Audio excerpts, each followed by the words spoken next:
Hapësirë e re shplodhëse për banorët e fshatit Terov në bashkinë Maliq. Një lulisht e madhe rreth 500 metra e gjatë është përfunduar dhe tashmë do të ofrojë një pamje relaksuese për banorët e këtij fshati.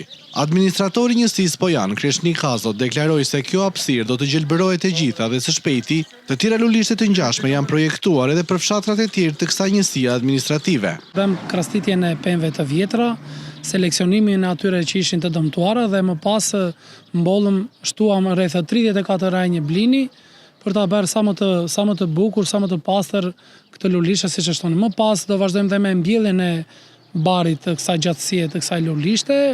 Më pas do vendosim dhe disa stola, pasi edhe njerëzit kanë nevojë që të rinë, të kënaqen, të kenë një ambient shlodhës siç ata e meritojnë. Nga ana tjetër edhe vetë banorët shprehen të kënaqur me këtë investim në fshatin e tyre.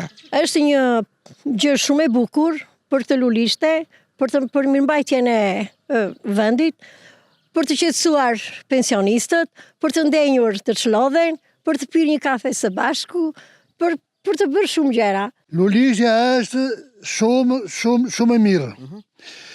Vetëm kur do na të mirëmbajmë, neve si fshat, edhe si lagje kur do na të mbillet edhe me barë. Fshati Terov është pjesë e njësisë administrative Pojan në bashkinë Maliq dhe përbëhet nga rreth 450 banorë.